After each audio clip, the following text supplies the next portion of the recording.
And then, of course, the funny thing is I don't edit this, so this is like how it starts. It just went away. It went away on me. There it is. That's not it. That's the wrong one.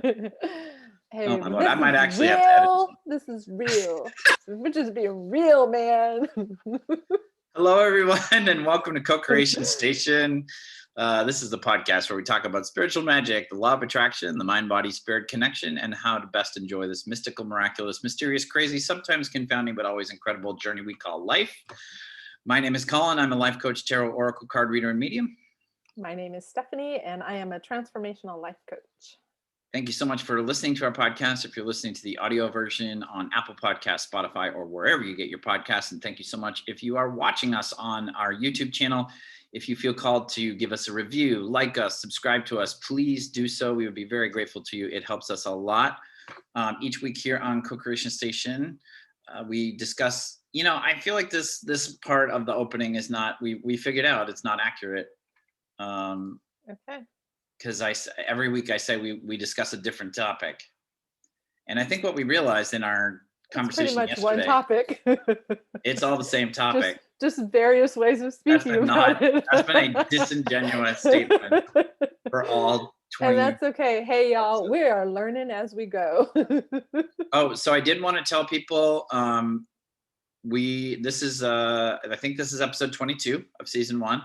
So this will be we're just going to take a short break of 2 weeks. So this episode is going to be posted live so 2 weeks from today, 2 weeks from tomorrow. Today is May 16th. So today, this episode is going live on May 31st, which is Memorial Day in the United States. And then we will be off. We will not have a new episode going up on June 7th or 14th, but we will have a new episode available starting on Monday, June 21st of 2021. 2021. And we will start a whole brand new season of Co-Creation Station. Oh my gosh. Season 2. What? And do we want to say this here? We just want to say that everything we share is just our experience, our strength, and our hope, and that you all are responsible for your own lives. And what you hear here, take what you like and leave the rest. And we release, how would we say this? We're not responsible for any actions that you may take from anything that you hear from us or our guest speakers. AKA, please don't sue us for anything. Don't say that. Just like, yeah, you are responsible. We release ourselves from any liability.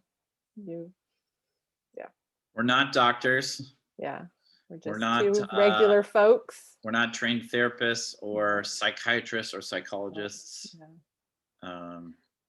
We're life coaches offering our experience and wisdom. Yeah. So if you jump off a wall or something and break your leg.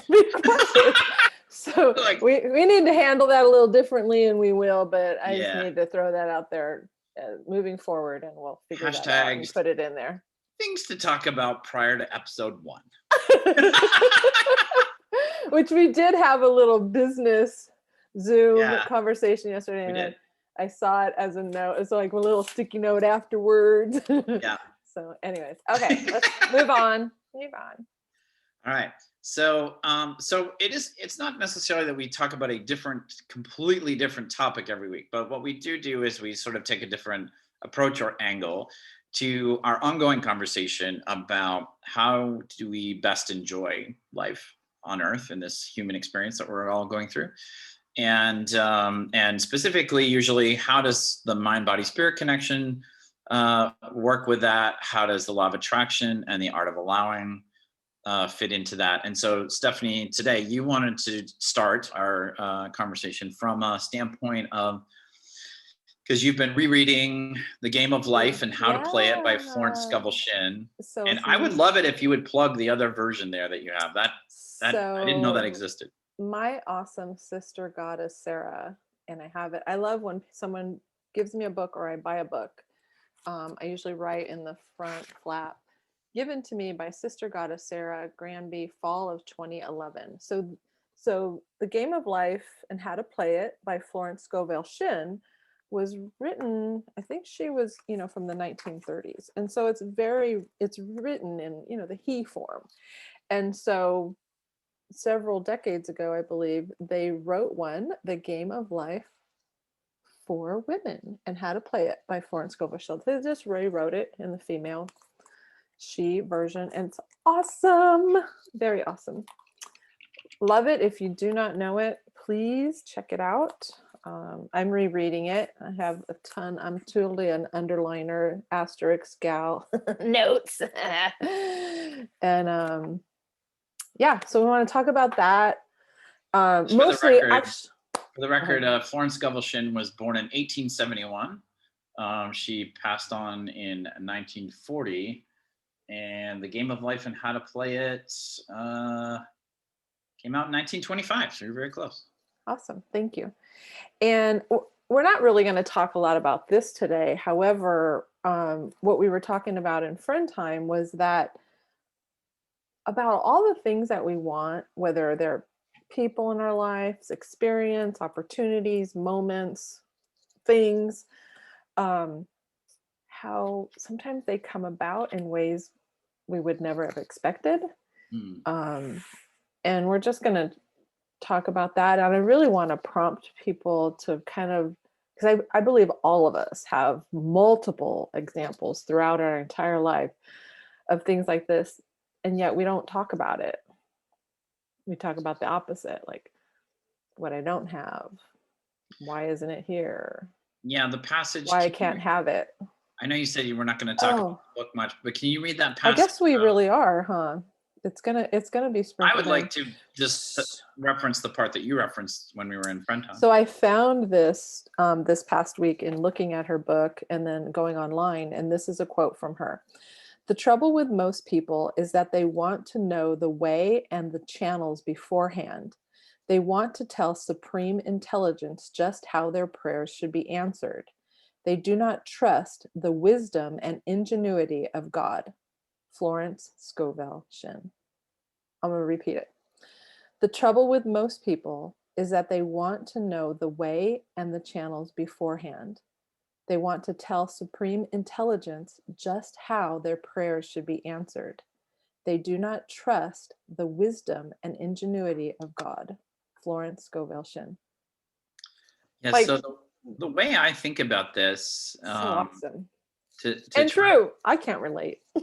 Yeah, me either. Is that if you think about how complicated the universe is, galaxies, solar systems, stars, planets, and then you get down to the Earth level of ecosystems and all the species of animals and plants and how humanity works with all that and all those sorts of things. And what I sort of think of higher power or source or spirit or the great universal intelligence, God, right? Yeah, all these, whatever you want to call it, as being at this gigantic, massive supercomputer that actually monitors, everything. And basically that higher power is the only one that has been fully trained on this massively complicated supercomputer. And when we say something like, well, I don't understand why I'm single. Like essentially what we're saying is if we could go up into the sky and sit at this computer, we could, manipulate it better so that, we would get a boyfriend or girlfriend sooner, And when I think about higher powers, this like very smart super scientist in the sky, kind of, it's just a metaphor, but it's like, oh, I wouldn't know how to run that thing if you trained me for the rest of my life. Yeah, that's a great one. I want access to that control room. Yeah. I don't want access to that control room. I will mess it up.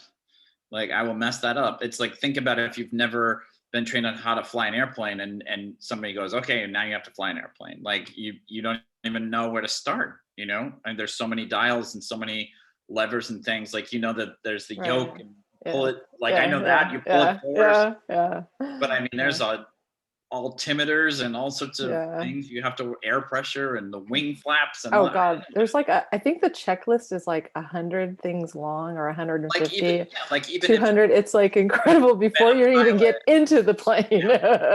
and like even if you've been if you've seen the movie Sully with Oh, right.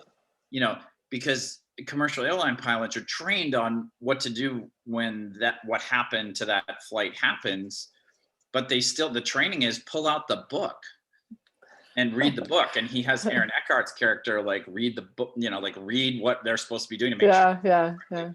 So I mean, it seems like a really it's helpful for me to think about it that way sometimes because that gets me out of my arrogance of like because we do have these opportunities in our day-to-day lives to influence things. Like if I'm single, which I happen to be right now, like I can go on an online dating site and create a profile, or I can sit around and complain all day. Like I have that choice. Probably going on an online dating site and creating a profile is going to give the universe more opportunities to bring things to me. Well, it's like they Yeah. say, like taking the action, like you say this. I quoted you the other day.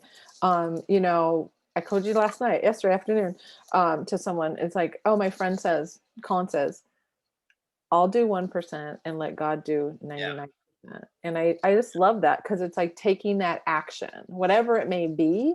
Yep. It's like telling the universe, telling spirit, I do want this. Okay, I'm gonna do my part. Like, what would that? What do I feel? I love taking inspired action. What do I Yeah. feel inspired to do? Because then it's more joyful. I'm all Yep. about the play, and so, and I'll just preface that too. I'm learning to take scary actions, and I think I haven't taken scary actions before because my greatest fear at the end of it is like, I'm gonna die if I do. Oh my God, it's gonna be horrible. What I'm learning is, no, I don't die. I might be really scared and tense and fearful and stuff, but I walk through it. And this is where I get to lean into spirit. I get to be like, okay. And then I take the action and I'm actually stronger for it. I'm more confident for it. And I get to see like, oh, I can do things that I'm scared to do and that are for my highest good and I benefit. So Yeah, Mike Dooley, who's one of the many brilliant people in the film The Secret. Um, I've seen multiple videos of him where he talks about stay out of the hows. Just yeah, stay out of the. yeah, I think he calls them like the terrible hows or the horrible yeah, hows or something. yeah. Like just stay out of them because, and it's really challenging for us. I feel like there's so much stuff in our culture that's well intended, but and this gets into the whole hard work obsession thing of like that. If you haven't been exposed to the law of attraction, the art of allowing, if you don't believe it, you think it's all made up, woo woo stuff, and you don't really have a solid belief in a higher power that's helpful, then the culture tells you that it's all up to you and it's all up to your actions. But it still tells us that, you know, that we can. I mean, I feel like it tells us we control the outcomes, which Yeah. I think is like it's not that we don't have a role in helping to co-create the outcome, Right. but when it goes all the way to, I mean, there's just so many people who say like, well, if you work really hard at something for a long time, you will definitely, get this result. And I feel like that statement is really saying you can control your results with hard work. But the problem is that doesn't jibe with what we see as reality, because we all know people who work really hard and don't get what they want.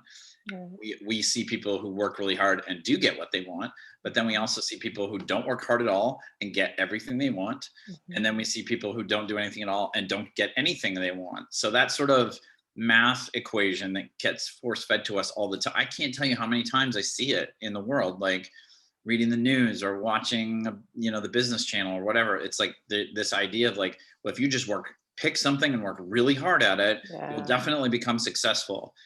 And it's like, I feel like it's such a disservice. That message is such a disservice to people, because what we now have learned through not just teachers like Abraham and The Secret people and all that kind of stuff, but like real world life experience of doing it and observing the results, is that your vibration, your energy, your emotion, your thoughts, all of those things affect outcomes, the universe, source, higher power, spirit, however you think of it, has a role in timing and orchestrating things that affect it. that we So don't even know are possible. Like we were thinking about yeah, this, talking about this earlier, is like Colin's very intelligent, brilliant, creative. You know, I am more, I have a high emotional intelligence. And so between the two of us, we could never have even thought of in a million years something that Collin recently had experienced a few weeks ago. And now as an outcome of that, what he's experiencing now, with the Dungeon and Dragons, and then the whole, social consciousness. And I just, we just can't even imagine. That's not our job. Like he, Julie says, it's like the house, it's not my domain. That's spirit's domain. That's the universe's a law of attraction. Got it handled.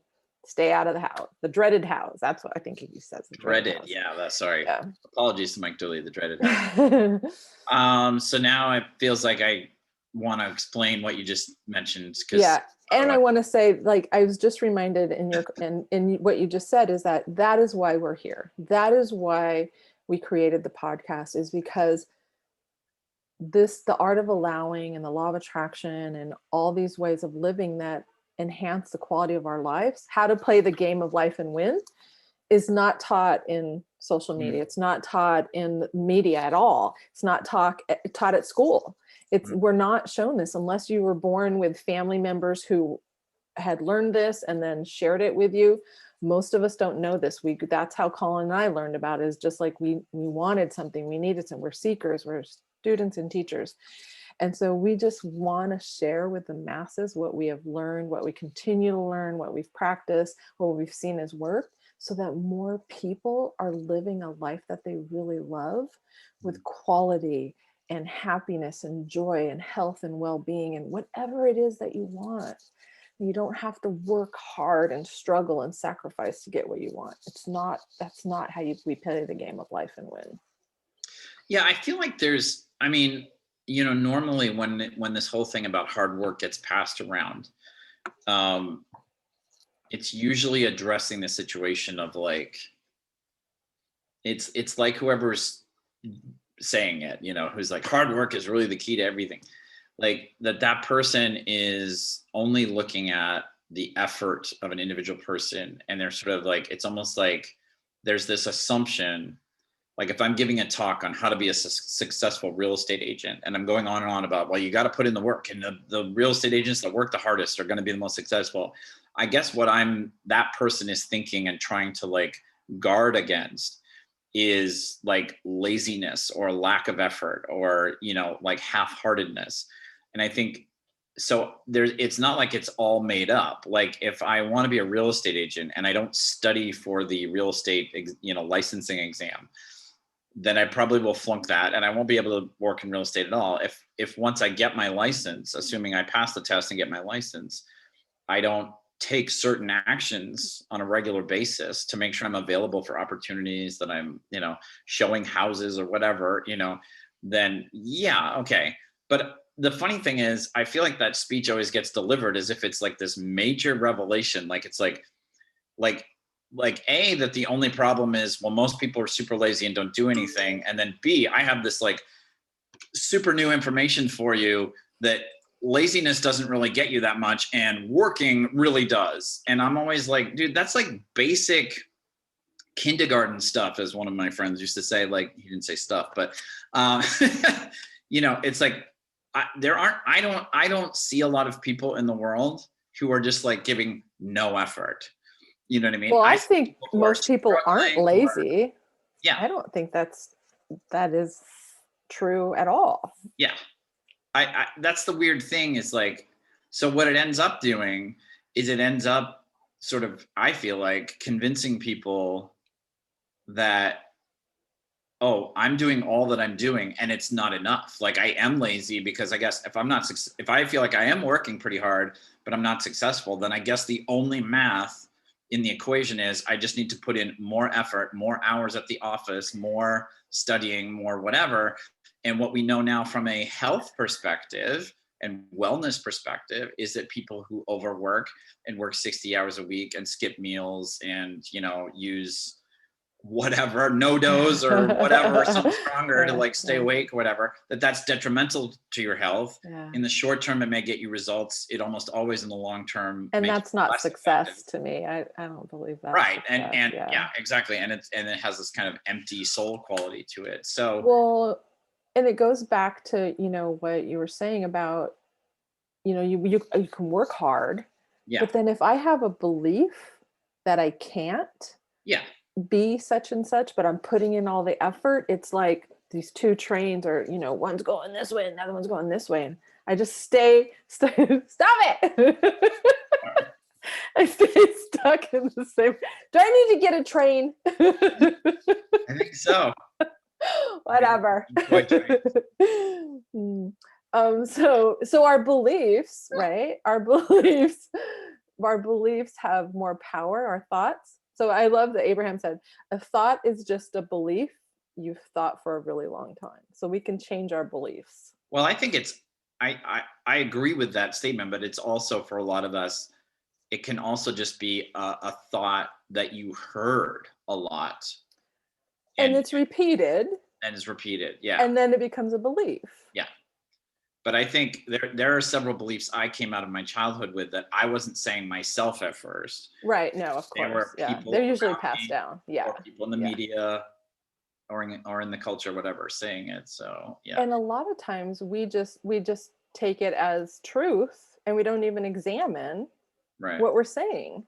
Yeah. Like, let's look at this. No, we won't today, but just like, do we really have to work hard? Yeah. Is that true? Is that really true? Well, regular, consistent effort, I think, is necessary. That's the other interesting thing is like, I've read a lot of business books as well. And one of them that was recommended to me by one of my mentors, and it's an incredible book, and it's called The Slight Edge. I don't know. Oh, The name of the yes. author I have that on my shelf. But his whole theory is, and it's not really theory, it's really proven. Take off my reading glasses. Which is that most amazing things are not accomplished in big bursts of effort. Jeff Olson. What's that? Jeff Olson, Olson. Yeah. So in the book, I mean, Olson just like has example after example about how most really significant things are accomplished much more by the consistency than by the amount of effort. Like, in other words, you can do something way more if you do it 5 minutes a day for 5 years than if you put in like 6 hours a day for a month. But our society actually quite often gives us the opposite message that like, well, 5 minutes a day, that's not going to get you anything.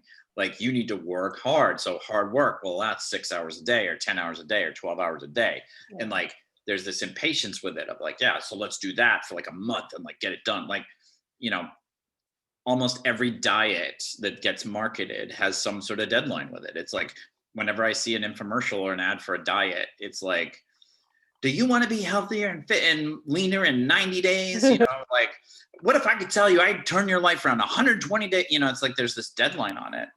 And it's like, yeah, like in the Slight Edge, I mean, what he really shows you is the combination, and Gary Vaynerchuk or Gary V, who I'm a big disciple of him as well. He talks about this all the time too, about patience. Our culture's just lost the concept of patience. Yeah. Like everything, because Amazon can bring you your book tomorrow, because we have the internet, like people are like unwilling. Like, so I'll be at a register and someone's like, oh, this is taking forever. And it takes like, if we were to count, it'd probably be 5 seconds. Yeah. I'm like, it's okay, honey. Like, like please. Yeah. No, but I mean, it's true. And it's interesting because I think Gary V actually points out the more important problem. It's not laziness. It's that people more often than not are doing doing these hard work bursts of short periods of time, not seeing the results that they want, and then being like, well, I guess that either I didn't work hard enough, so the only solution is just work harder, or this wasn't meant to be, or I'm not good at it, or whatever, or it won't work, or whatever. Something else. Yeah. So they end up doing these like lots of short bursts of hard work that never pay off into anything. Yeah. And the other thing there is that we talked about earlier, and you illustrated very well, is that the whole focus with that is I'm going to control results and outcomes by controlling the how. So I'm going to work really freaking hard for 12 hours a day, every day for 3 months. So let's talk about some of the things that have come about that we've wanted, whether it's people, places, things, moments, opportunities, whatever it may be, that have come about in a way that we never would expect it. And, one of them, you love Dungeons and Dragons, right? I And do. yeah, so tell us about that, how that all Yeah. came So about. I played Dungeons and Dragons, which is what they call a tabletop role playing game. If you don't know what it is at all, you should just really Google it because it'll take me a whole episode to explain it. But essentially, like, you get together with other people, you pretend you're fictional characters in a kind of medieval setting, but it also has fictional monsters like dragons and giants and all these things that you fight at certain points. And I played it a lot when I was in elementary school through like middle, junior high school, and a little bit in college. And then I had many years where I just intended to get back to it and never did. And so one of my goals for this year, 2021, is like, I'm finally gonna like get back into Dungeons and Dragons. It's been too long. And in parallel with this, last year, with all of the social justice stuff that was going on in the United States, all the turmoil and everything, and the political election, and just all the horrible incidents of racism and everything. I've always been somebody who wants to be a channel for positive change in our society, in American society. But I also have struggled in the recent past of like how to do that from where I am, from my various platforms of what I do in my life. So recently I got back into Dungeons and Dragons. I found this website that allowed me to create a fictional world that I was going to eventually. And I'm going to pause here for a moment Yeah. because you had a lot of resistance prior to that about experiences with Dungeons and Dragons and game rooms. Oh yeah. And was kind of apprehensive about getting back involved and certain things. There's like too many aspects to this whole thing. But yeah, you're right. But I think I remember you saying prior to playing recently, you just started dancing. Did you like every day do like a 10-minute, 15? Just, you were feeling really good. So you were doing stuff that was intentionally doing fun things. Yeah, I apologize. Like we talked about this in friend time about like how you wanted me to tell that story a long time ago and we didn't do it. But I think just like a snippet, so that, because then this other thing that you're talking about now came from all of that, but you allowed and talk about the art of allowing. You were feeling good, you were dancing, you were having fun, just to have fun.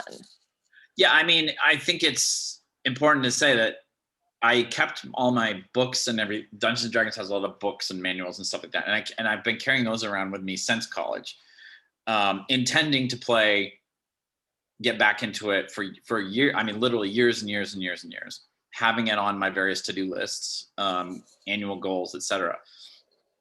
And for whatever reason, I had some sort of mental block to it. Like I just couldn't find the time, or I couldn't whatever.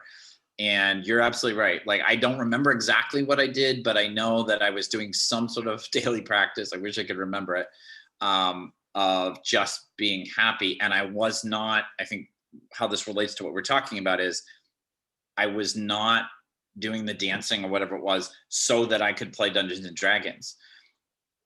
I was just doing that for my own well-being. And then what happened was one day I just suddenly was able to play D&D. Like I found the time, I opened my books, I started playing. Eventually I got led to this website.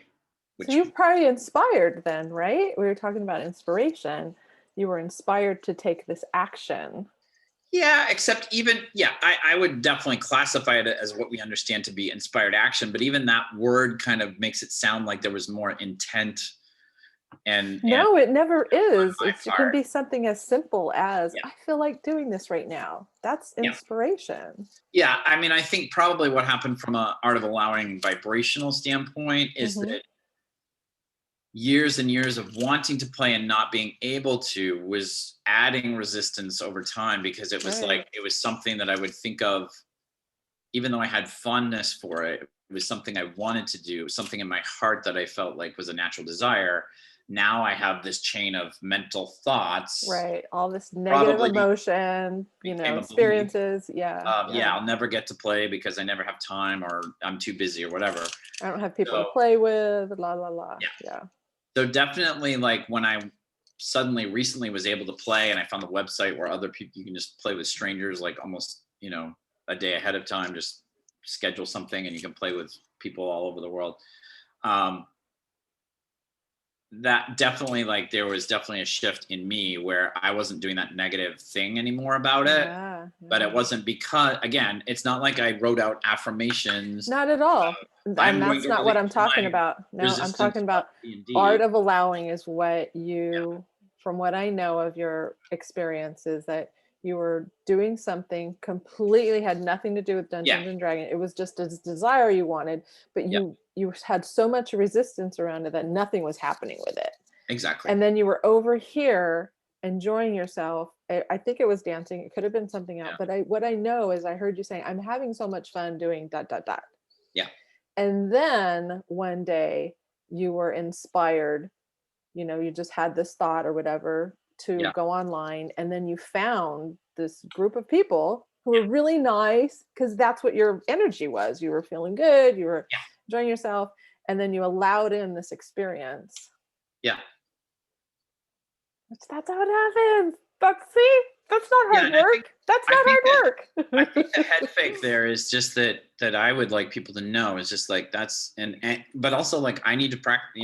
It's also like obviously I still need to work on this. This is me we're talking about recently. We So do. I do it's not like too. I'm some expert, but Wow, neither am I. um, I will get stuck in the belief that if something that I want to have happen or I want to receive, it hasn't happened yet, or I haven't received it yet, that I have to do some action specific to that in order to get it to happen. And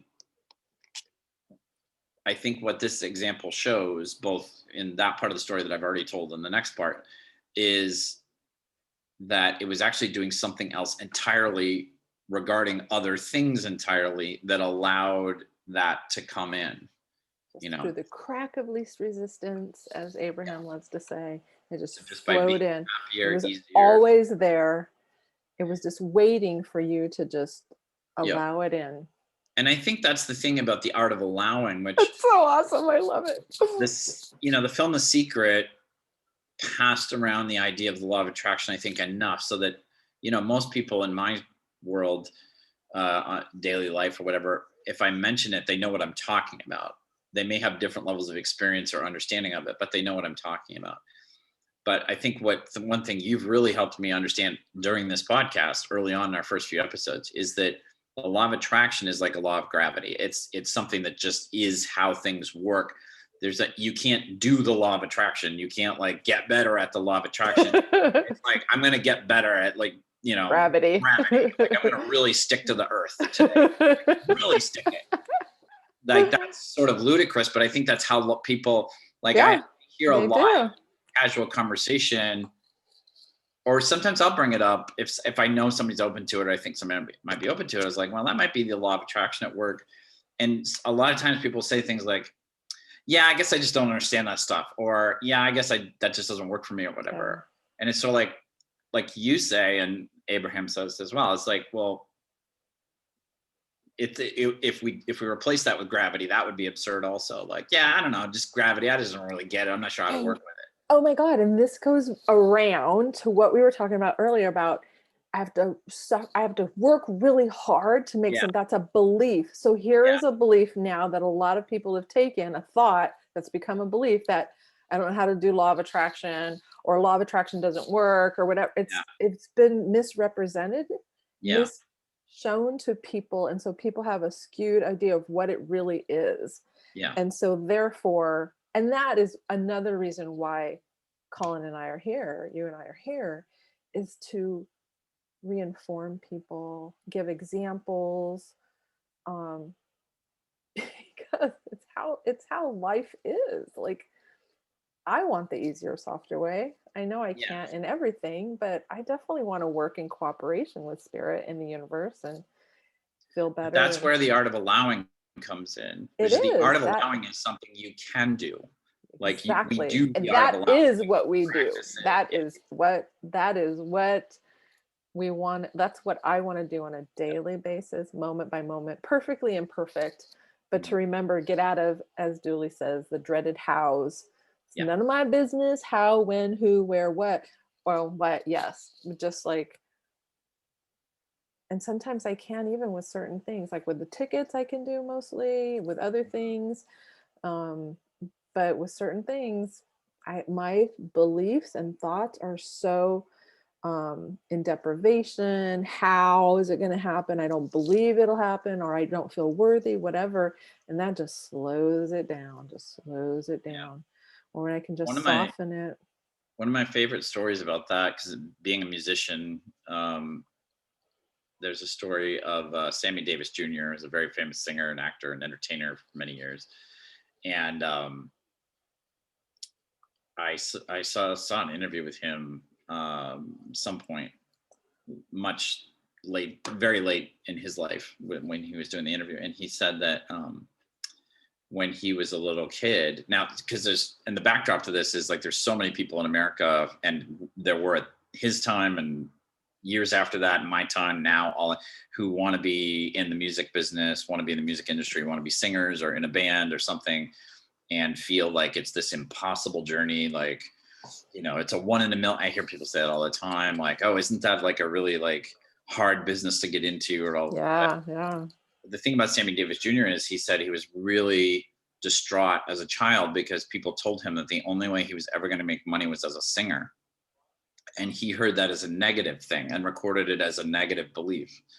And he really felt like he never got a chance as a kid to explore like what he might want to do. He had to be a singer, and so he became a singer, and he was just like, he's one of the most successful singers in all of American music Wait a history. minute. So he didn't even really want to be, but people told him that was the only way he could make money was through music. Yeah, Wow, that's a total opposite of yeah. what most people are told. You can't Yeah. make money out of. Wow, I didn't know that story. That's great. So he made, millions Yeah, yeah. but he said it was much later in life. Like he was resentful and bitter for most of his like 20s and 30s Really? because he just felt like what he looked around and saw was people who had the opportunity to have choice over what they wanted to do, Mm, and they could do anything. And he felt like he never got the choice to even think about like what might I like to do, like what he just wasn't allowed to, because he was told that so much as a kid. He internalized it as a belief so hard, and then he realized like in his 40s, 50s, 60s, like, oh, what I get to do is really amazing. And a lot of people and want. did he like it? Like, did he eventually like it, or Eventually he did, yeah. And he I mean, he came to says he like had it? fun at points, Okay. but he always, I mean, he said it was, it was very similar to like like that he had been drafted into the military or something, and that Yeah. wasn't what he wanted to do. Like Interesting. he had good Did experience. he ever discover what he did like to do? Was that ever even brought up It, in the well, it interview? was singing and entertaining. I mean, he got back to a point where he Where it realized was that that is was what he liked to do. His okay. issue wasn't that he Okay. wasn't doing what he wanted to do. It was that Okay. he never had been given he felt that Okay. he never been given the option. Okay. Okay. But what that story illustrates for me is that he believes so strongly, like, well, I guess I'm just going to have to be a massively successful singer. Yeah. And that he believed that so much. He believed that the way so many other people today think, I can't. well, I guess I It's too have to hard. work at a grocery store. I guess I Right. have to be a Yeah. lawyer. I Yeah. have to be a doctor because my Yeah. family says I have to be. Right. And it's like, and they become a doctor and they Yeah. whatever. It's Yeah. like, but that they think it's this external construct of like, oh no, Yeah. well, I had to be that, but Yeah. it's all in your head, Right. all in your mind. Yeah. Thoughts and beliefs. You know? So then you discovered this group and started doing Dungeons and Dragons, Oh yeah. and So you that's enjoyed it. yeah. So I started creating. I found this website where you can create your own sort of fictional world for the game. Um, so if people think about it, like these films are pretty famous. So the Lord of the Rings films that came out in the early 2000s, like Dungeons and Dragons, is a lot like that those movies, and you end up playing like one of the characters in the film. So it takes place in a fictional world, like the Lord of the Rings films take place in this fictional world called Middle Earth. So I started creating my own fictional world, and what I realized is I was sort of doing research in various parts on the internet, and I basically came across, I guess the way I'll say it is the opportunity. I realized after I kind of had my eyes open that Dungeons and Dragons, as it was originally conceived and as how I learned it, is very like white ethnocentric. Like it was written by white guys for white guys, kind of, and not that they necessarily were thinking that they were going to prevent people from playing it. Like the creator's daughter actually played it in the very early days. But in reading all this stuff on the internet, I was like, oh wow, it really does have this like very like specific dynamic to it that is non-inclusive, that I can see how it would discourage people from playing it because of that. And again, never explicitly intended, but you know, here we are. The game was invented in the 1970s, so here we are, you know, 50 years later, and some of those same biases and those same like doorways that are not open are still the same. And so I started researching. I just started Googling that, like diversity in Dungeons and Dragons, and it turns out that there is this entire debate in the public about this right now. And the company that actually officially creates all the Dungeons and Dragons merchandise and books and everything has come out and said that Dungeons, the game they make, has a not so great history of, you know, exclusivity and you know, use of stereotypes and stuff like that. So it ends up that there's this whole movement, and I mean, and it's relatively small, but it's growing rapidly, of people who love games like Dungeons and Dragons and want to play, but want to open it up and have it be more inclusive and be more diverse and be more accessible for all people. Yeah, it's great. Whatever. And so I have this opportunity in creating this new fictional world of doing something I loved as a kid and having fun with it, but also, which I had been trying to do for years and had resistance and wasn't able to. And then also now I have this really amazing opportunity. It is kind of scary because it's very different than what I originally intended to do, but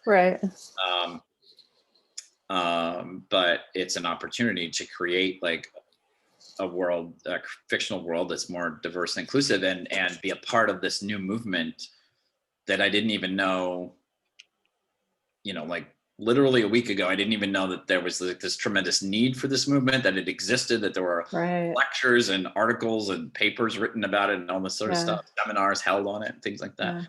So now I get to be a part of that community that's gonna like, you know, change and all that. And I was just telling you before in friend time, so I had these two real desires in my heart. One was to play Dungeons and Dragons after many years away.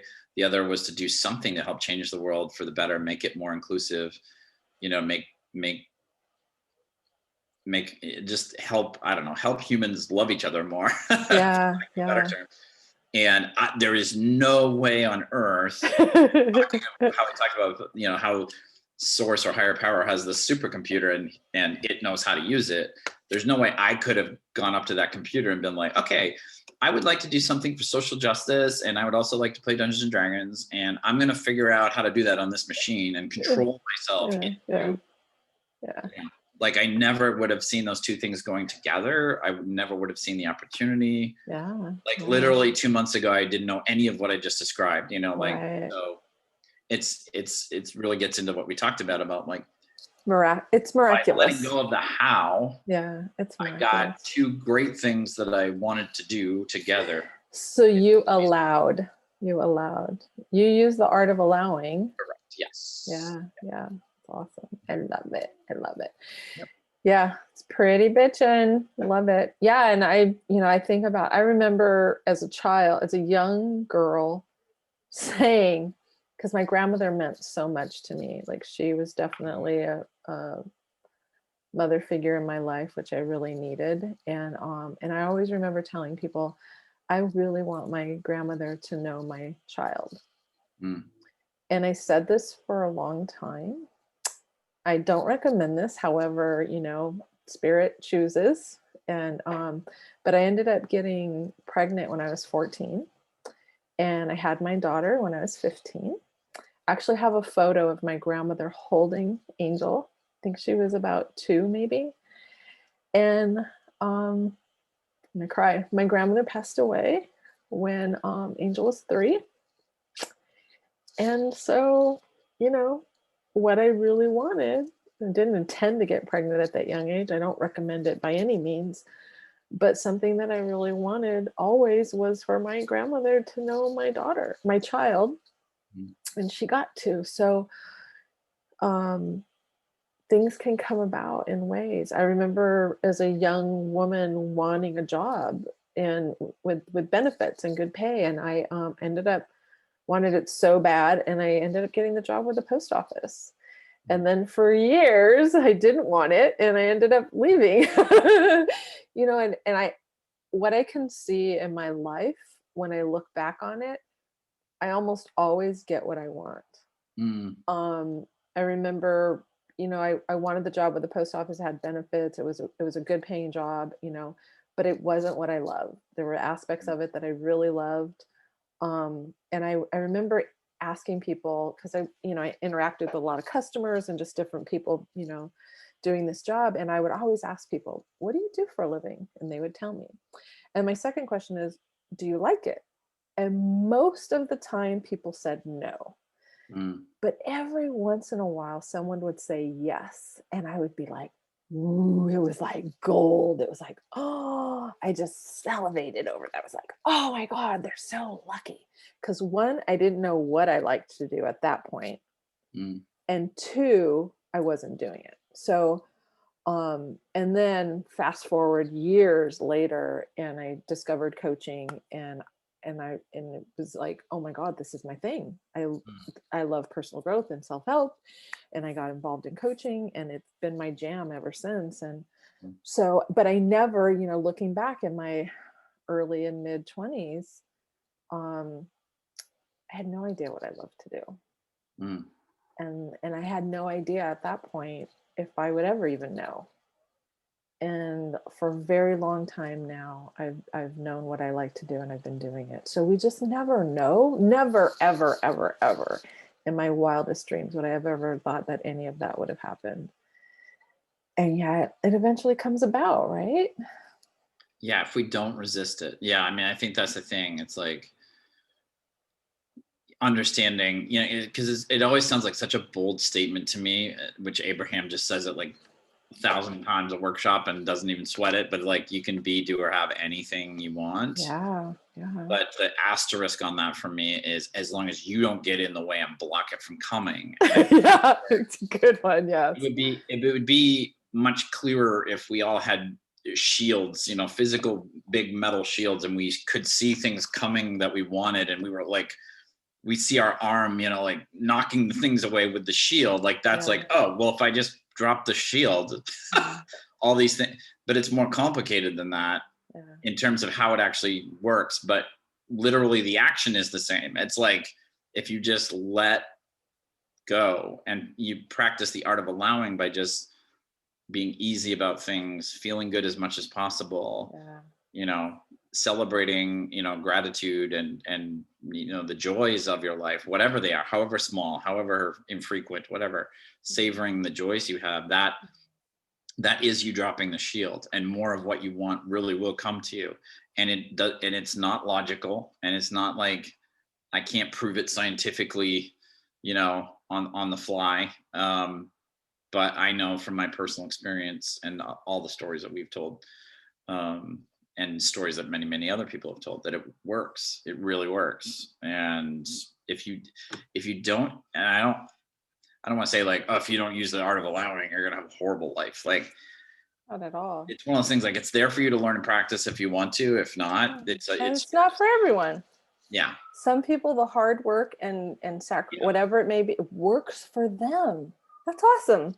Well, the But for interesting thing is people who believe that hard work will get them what they want, and they really believe that without any resistance, they do yeah, get what they want, but it's yeah, not just because of the hard work, it's because of yeah, the they belief. believe it. Yeah, good point. Good point. Yeah. And so I just want to say this, the Florence Scovel Shinn quote again. The trouble with Mm. most people is that they want to know the way and the channels beforehand. They want to tell supreme intelligence just how their prayers should be answered. They do not trust the wisdom and ingenuity of God. Florence Scovel Shinn. And I can relate to that. They want to tell, so I want to tell the universe, it can only happen this way. Like, and I don't even, it's like in my mind, I'm thinking, well, it can happen. It can only happen this way. And I don't think it can happen that way. So it's not going to happen. Like totally, Like whenever anybody, self-defeating. I mean, and again, sometimes it's tricky, right? Like if you like, you have a particular vehicle that you're manifesting in the process of manifesting.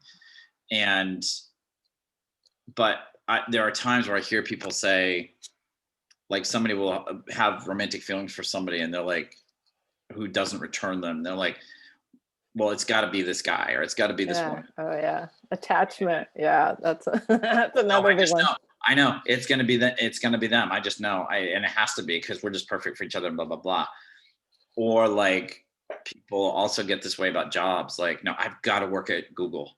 Like, I've got to work at Google. I have to. There's such an amazing company. I won't be happy anywhere else. They get so super specific that basically that it's almost like I can hear it that they're getting into the house. Yeah, well, attachment to who and what, yeah, and where. Yeah, I know the soulmate that I need right now is going to make me happy. It's like, man, if you just say, keep it general, like Abraham does, say, thank you, universe, for bringing me my perfect soulmate who will make me happy in the fastest time possible in the way that you know best.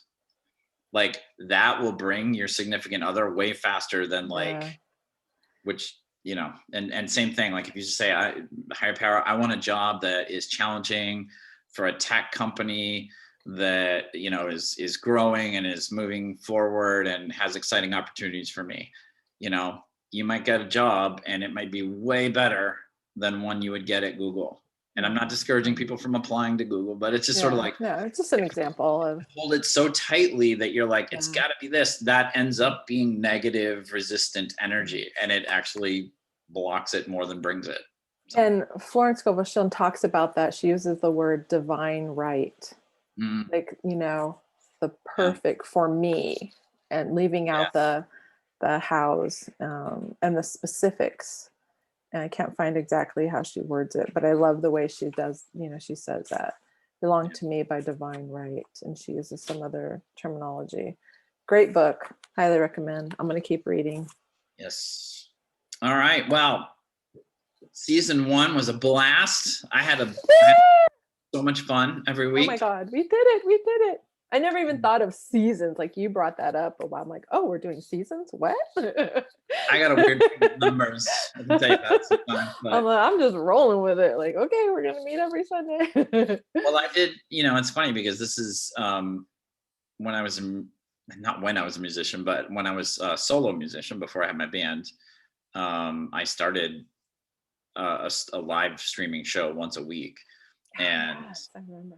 I had to kind of figure out like where it was going to naturally take I thought it was going to be taking a break. It ended up being like a multi-year break, but I was thinking it was just going to be a few weeks. And I just had the idea of like, well, I'll just make it the way that, network TV series traditionally used to be in the United States back in the 70s and 80s, where it was like, they always had 22 episodes to a season. Yeah. And now a season can be anything. But I was like, yeah, we'll just keep that. Just 22 episodes. It feels like a good natural. I'm just rolling with it. Okay. Yeah. Sure. So no new episodes for 2 weeks, but hang on. We will be back on, what did I say? June 21st, Monday, June 21st. We'll have the new episode for season 1 up. Season 2. And if you enjoyed this episode and you haven't listened to all 21 of the others, you can spend the next 2 weeks doing that. Yeah, you have plenty of time. But I just want to Definitely. thank you, Stephanie. It's such a joy to do this with you every week. Mm, And I you're thank you welcome. for bringing your light and your wisdom every week. And I want to Yeah, thank all the and guests we've had. likewise Been for your awesome sauceness. awesome without exception in season one. Mhm.